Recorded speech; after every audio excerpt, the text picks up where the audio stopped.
I still remember the sound of her laughter. Soft, almost playful, drifting from the kitchen like it didn't belong to the woman I'd married, but to someone else entirely. That sound still cuts through me more than the bullets ever did. It was late. The clock had just passed midnight. I was sitting in the living room, half asleep in my chair, when I heard it. Her laugh. I had to rub my eyes, thinking maybe I'd dreamed it, but no. It was real, light and warm, like she wasn't alone. I called out, "Sarah?" "Who's there?" No answer. Just the clink of a glass, followed by another laugh. That's when I stood up, confusion prickling at the back of my neck. My wife didn't laugh like that with me anymore. It was the kind of laugh you give when someone makes your heart skip. I stepped into the hall, the floor creaking beneath me. A shadow moved across the kitchen wall. A man's voice, low and muffled, said something I couldn't catch. My pulse slammed in my ears. "Who's in there?" I shouted, this time louder. That's when it happened. The first bullet tore into my chest before I even registered the flash. I stumbled backward, gasping, my hands flying to the warmth spilling from my body. Another shot rang out, then another, each one like a hammer driving me further into darkness. 7 in total. 7 bullets tearing me apart, chewing up my lungs, my ribs, my future. I fell hard, my body jerking against the wooden floor. The world spun in a blur of ceiling lights and shadows. I could hear her voice closer now, my wife, the woman I trusted more than anyone. "Oh my God, what did you do?" she cried, her voice sharp with panic. But the question cut deeper than the bullets. What did he do? Not what did we do, not why. It was as if she wasn't shocked that a man was in our home, only that he pulled the trigger. I tried to move, to speak, but blood filled my throat. My vision blurred, shrinking to a narrow tunnel of light. My wife's silhouette hovered above me, framed in the kitchen doorway, her face hidden in shadow. She didn't come closer. She didn't kneel, she just stood there, watching. I remember her last words before the darkness swallowed me. Whispered, almost tender, but not to me, to him. "We have to leave, now." I wanted to scream, to reach out, to drag her down into the pain she'd left me in. But my body betrayed me. My chest rattled with the last shallow breath I could pull in. The sound of their footsteps faded, and with them the life I thought I'd built. Then silence. Cold, absolute silence. The darkness came fast, like water filling my lungs. I slipped under, deeper and deeper into a place where time didn't exist. I didn't know it then, but that was not the end. It was only the beginning. The darkness didn't feel empty. It breathed, it pulsed, it carried echoes. I thought death would be nothingness, but instead it was a theater of broken memories, replaying in distorted fragments. First, I saw her face. Sarah. White lace framing her smile on our wedding day. She was glowing, almost trembling as she whispered her vows. "I promise to love you, to stand by you in sickness and in health." But the words twisted. The echoes overlapped with the gunshots. In sickness and in health shattered into 7 bullets, tearing me apart. Her smile dissolved into the flash of the muzzle, her wedding veil burning away into smoke. The silence wasn't silence at all. It carried whispers. Sometimes I thought they were my own thoughts, begging me to wake up. Other times I knew they weren't mine. They belonged to her. "Stay with me," I'd hear in the dark, her voice soft, trembling. "You have to live, please," but then it would change. A second voice, low and sharp, overlapping hers. A man's voice. "Why won't he die?" "You promised he wouldn't survive." And then her again, almost pleading. I didn't think he'd hold on this long. My mind couldn't separate dream from truth. Was she at my bedside, whispering into the void? Or was this my brain unraveling, weaving guilt into hallucination? I wanted to believe she loved me still, that she was praying for my return. But the whispers bled into each other until love sounded like betrayal, and hope like a death sentence. I tried to move, tried to scream, but my body was a coffin, sealed tight, keeping me trapped in this halfway world. My wedding ring pressed cold against my finger. It was the only tether that reminded me I was still alive, still bound to her, even as doubt corroded every promise she ever made. More flashes came. Our first apartment, her curled up on the couch with me, laughing at nothing. The smell of her hair when I kissed her neck. The softness of her hand when she slid it into mine during storms. These memories were bright, almost cruel in how vivid they were. But then the vision soured. That same hand gripping her phone under the sheets, screen glowing at midnight. Her laughter, lighter, freer, with someone who wasn't me. Her voice saying my name but slipping, stuttering, almost calling me by his gunfire blended with laughter, until I couldn't tell which belonged to love and which to death. "Come back to me," she whispered once more, but I didn't know if she meant it, or if she prayed instead for silence to claim me fully. In that place between life and death, trust dissolved. Time bent, minutes felt like months, hours like years. But the wound in my chest, the deepest one, wasn't from the bullets. It was from not knowing if the woman I loved wanted me to wake up, or to never open my eyes again. And still, through it all, one truth pulsed like a heartbeat in the dark. I wasn't finished. The silence broke with a steady beeping. At first I thought it was part of the dream, another distorted sound to haunt me. But then air rushed into my lungs with a weight I hadn't felt in what seemed like eternity. My eyes flickered open, heavy as if they were stitched shut. Light stabbed at me, sterile and sharp. I was alive. Machines hummed around me, tubes burrowed into my veins, and the scent of disinfectant filled my nostrils. My throat was raw, like I'd swallowed fire. But it wasn't the pain that struck me most. It was the figure sitting at my side, Sarah. Her face was streaked with tears, her hands clutching mine like they'd never let go. Her eyes widened the moment mine opened, and a sob escaped her lips. "Oh my God, you're awake," she whispered, pressing her forehead against my hand. I thought I lost you, but her voice trembled in a way I couldn't place. Relief, yes, but underneath it, something else. Something rehearsed.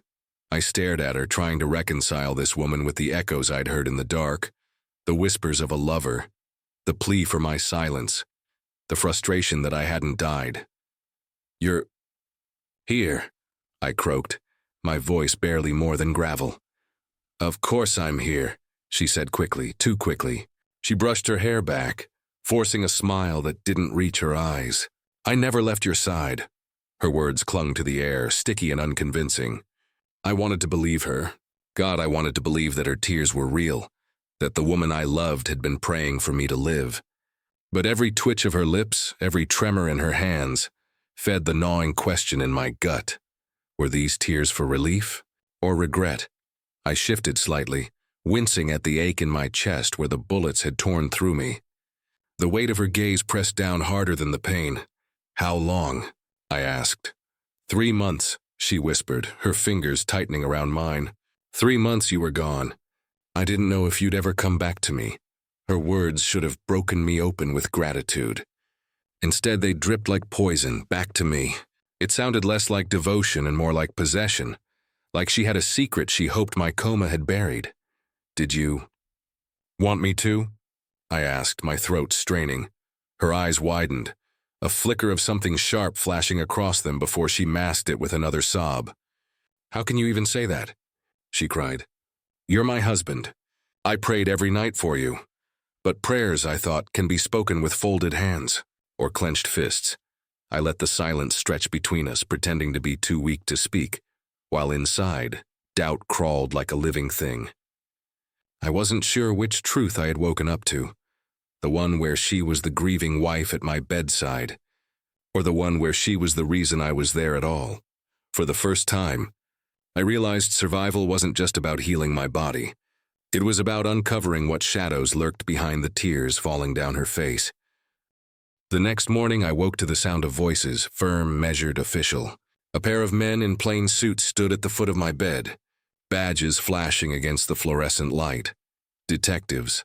Their presence was heavy, like the room itself was under interrogation.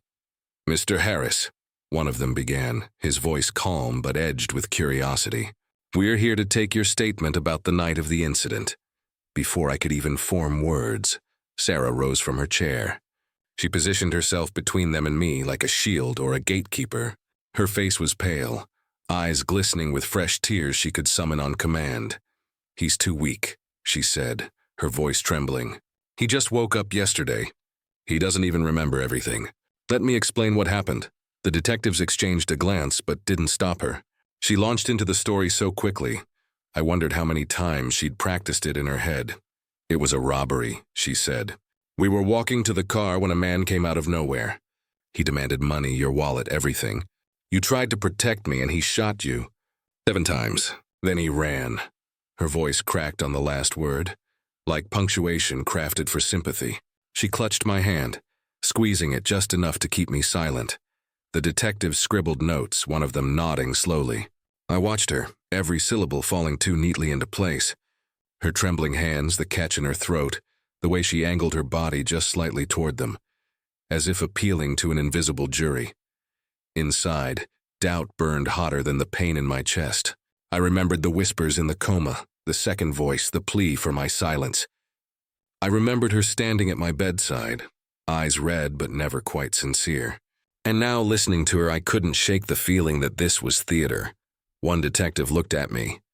Do you recall any of this, Mr. Harris? I parted my lips, but Sarah's fingers dug into my palm. Not hard enough to leave a bruise, but enough to warn me. I swallowed the truth that clawed at my throat. No, I rasped, my voice barely audible. It's fuzzy. Her relief came too fast, too visible. She exhaled like a woman saved from drowning, then leaned closer to me, stroking my arm as if to prove her devotion. That's normal, she assured the detectives, her tone soft, maternal. The doctors said his memory might take time. He needs rest, not pressure. They agreed to come back later. Papers shuffled, footsteps retreated, and soon the room was quiet again. She sat back down, her grip loosening, but her eyes fixed on me with a glint I hadn't seen before. Not love, not fear, control. That's when it hit me. She didn't just want to keep me alive. She wanted to control the story. And in her version, I was the silent husband, the victim too broken to speak. But deep down, I knew the truth wouldn't stay buried forever. The days blurred together under white lights and hushed footsteps. Nurses came and went, adjusting machines, checking vitals, offering smiles that felt too gentle for the storm inside me. Through it all, Sarah remained at my side, constant, watchful, and suffocating. She spoke for me more than I spoke for myself. When the doctors asked about my pain, she answered before I could. He's still confused, she would say, patting my arm like a child's. The trauma's making his memory unreliable. At first, I thought it was love, her way of protecting me. But then I noticed how the story always bent in her favor. When the detectives returned, she insisted I was too weak to talk, that the little fragments I did remember were nightmares caused by medication. When I tried to tell the doctor I heard voices during my coma, she laughed lightly and said, "Hallucinations are common. He can't tell dreams from reality right now." The words sank into me like poison. At night, when the ward was quiet, and the only sound was the beep of my heart monitor, I replayed everything in my mind. The laughter I thought I'd heard before the gunfire. The whisper in the coma, "You promised he wouldn't survive." But then her voice would echo over it, soft and steady, reminding me how fragile I was, how unreliable my mind had become. "Your brain went through hell," she whispered once, tucking the blanket around me. "It's normal to be confused. Don't blame yourself if you can't remember everything clearly." Her words should have comforted me, but instead they cracked my confidence. I began to wonder, was I rewriting history in my head? Had my mind filled in the gaps with paranoia, weaving betrayal into places where there was none? The doubt was worse than the pain. One night I tried to test her. "Sarah," I whispered, my voice weak but steady. "Didn't I hear someone else that night?" Before the shots, her hand froze mid-stroke on my arm. For a fraction of a second, something flickered across her face. Then it was gone, replaced by a smile so careful it felt like a mask. "You dreamed that," she said softly. "It's the medication. It makes your brain play tricks on you." "But it felt real," I pressed. Her eyes glistened, and suddenly she was crying again, shaking her head. "Why are you doing this to me?" she whispered. "Why don't you trust me? I stayed by your side every single day, praying you'd wake up, and now you accuse me of what? Lying." The guilt hit me harder than any bullet. My chest tightened, and I found myself apologizing, begging her to understand I didn't mean it.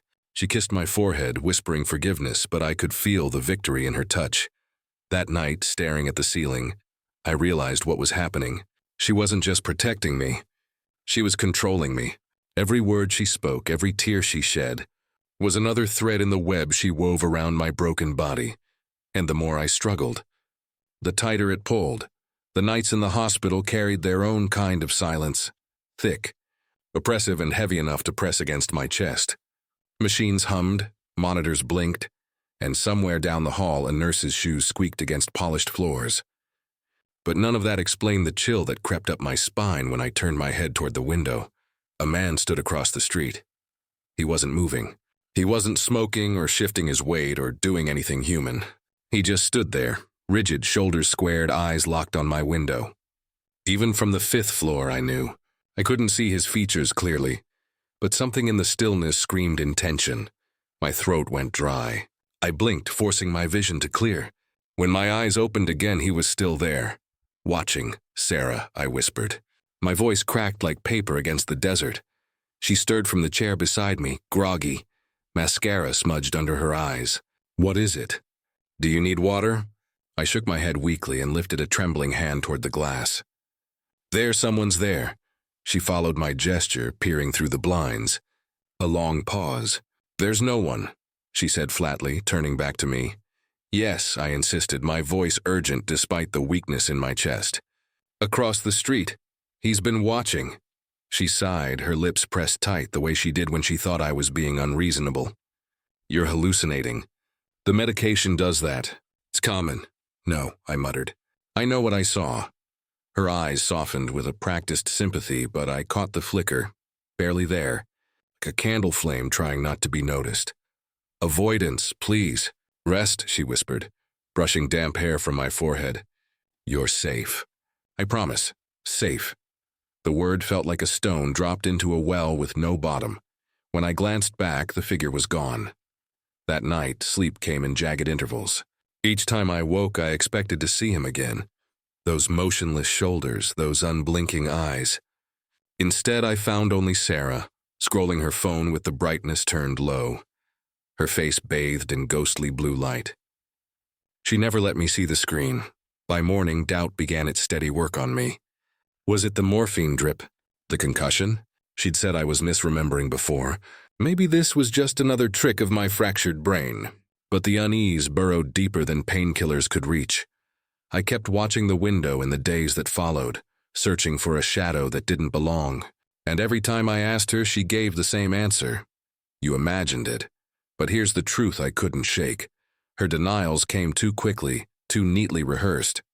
Not once did she even glance back at the window after that night, as if she already knew who was or wasn't there. And the more she insisted I was losing my grip on reality, the more certain I became that someone else's hands were pulling the strings. After that night, the window became my obsession. Every time the blinds rattled, every time headlights flared on the street below, I tensed, expecting to see the figure again. But the days passed without him returning. What lingered instead was Sarah's denial, sharp and dismissive, cutting deeper than the phantom watcher ever could. I started to wonder if the truth was hiding in plain sight, not outside the hospital, but inside it. One afternoon, while Sarah stepped out to grab coffee, I found my chance. A nurse came in to adjust my IV, a middle-aged woman with gentle eyes and a voice that carried more honesty than Sarah's rehearsed whispers ever had. "Can I ask you something?" I said, my throat still raw but steady. "Of course." She smiled, busying herself with the monitor. While I was under, my words caught. I forced them out. "Did I have visitors? Other than my wife?" Her hands paused for just a second. Subtle, but enough. "Yes," she said carefully. "You weren't alone." My chest tightened. "Who?" "Well, your wife came often," she explained, eyes flicking to the door as if to check if Sarah was near. "But there was also a man. He came almost every day for the first 2 weeks. That right there." She gestured to the same chair where Sarah usually perched. A coldness spread through me, more chilling than any fever. "A man?" "Yes, not family. Not police." Her voice lowered. "He never gave his name. Just said he was concerned. He seemed close to your wife." The word struck harder than any bullet had. Concerned. Close. Sitting in the chair that still carried the dent of his weight. My mind twisted back to the figure outside the window, standing still, watching. Could it have been the same man? What did he look like? My voice was urgent, almost desperate. The nurse hesitated, searching her memory. Tall, dark hair, sharp jawline.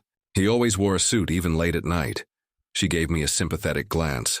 I thought he was a colleague, or maybe family you hadn't mentioned. A hollow laugh escaped me, brittle as broken glass. No, I whispered. Not family. The nurse squeezed my hand gently, then busied herself again, as though she regretted opening the wound. You need rest. Focus on healing, but rest was impossible. My world tilted, fractured, spun into pieces I couldn't fit back together. The gunshots, the silence, Sarah's trembling act, and now the stranger who sat by my bedside, watching me drift between life and death. I had survived 7 bullets, but the real weapon was her betrayal, etched not in fingerprints on a gun, but in the shadows she let creep into my room. When Sarah returned with coffee, her smile too wide, her concern too sweet, I knew one thing with a certainty that burned through the fog of medication. She hadn't been waiting for me to wake. She'd been waiting for me to die. The suspicion festered, gnawed, hollowed me out from the inside. The nurse's words replayed in my skull like an echo chamber. A man, concerned, close to your wife. From then on, I watched Sarah differently. Every touch on my arm, every soft-spoken word, every tear she shed by my bed, it all felt curated, staged for an audience of one, me. But it wasn't until her phone betrayed her that the illusion cracked wide open. It was late, past midnight. The hospital wing was quiet, just the hum of machines and the occasional squeak of rubber soles down the corridor. Sarah sat slumped in the chair beside me, exhausted or pretending to be. At some point, she drifted into sleep, her hand loosening around her phone, letting it slip onto the blanket at my side. The vibration startled me. The screen lit up in the dim room. Ethan. The name seared itself into me. Not family. Not a friend I knew. A stranger. Before I could think, before fear could paralyze me, the voicemail clicked on. His voice filled the silence. Sarah, you're not answering. I need to see you. I can't keep pretending while he's still alive. You promised. My heart stopped. That voice, deep, confident, laced with something both tender and venomous, I'd heard it before. Not in full, not clearly. But that night, just before the bullets tore through me, I'd heard Sarah laugh softly and then, faintly, a man's voice in the background. This voice, the lover's voice, the killer's voice. I froze, body rigid against the sheets. The words kept replaying, louder in my head than the monitor beeping steadily beside me. You promised. Promised what? My death, his freedom? Their life together without me standing in the way. The phone buzzed again. Another message. I didn't dare play it. Fear that she might wake gripped me harder than the pain in my chest. Carefully, I pressed the phone back onto the blanket near her hand, closing my eyes just as she stirred. She shifted, sighed, leaned closer to check if I was asleep. My breathing was shallow, controlled, feigning rest. She brushed my forehead with a tenderness that now felt like poison. If she noticed her phone had moved, she didn't show it.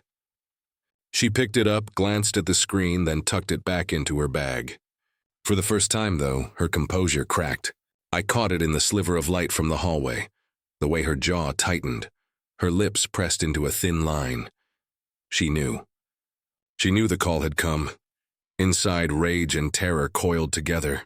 The man outside my window, the nurse's confession, now the voice message tying it all together. The bullets hadn't been a robbery gone wrong. They'd been a promise. A lover's vow sealed in gunfire. And as I lay there pretending to sleep, I swore to myself I would uncover every truth, even if it destroyed us both. Morning light broke through the blinds, spilling across the sterile room like a cruel reminder. I was still alive, still breathing, still trapped beside the woman who might have wanted me dead. The voicemail had branded itself into me. You promised. The voice wasn't just a shadow anymore. It was a presence between us in every breath, every glance. I couldn't carry it silently any longer. Sarah, I said, my voice rasping.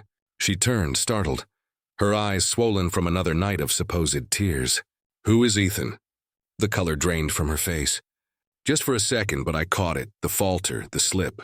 She recovered quickly, shaking her head. Ethan, I don't know what you're talking about. I pushed myself higher on the pillows despite the pain stabbing through my ribs. Don't lie to me. His voice, his call. I heard it. Her lips parted, but no words came. Then, like a curtain dropping, the tears began.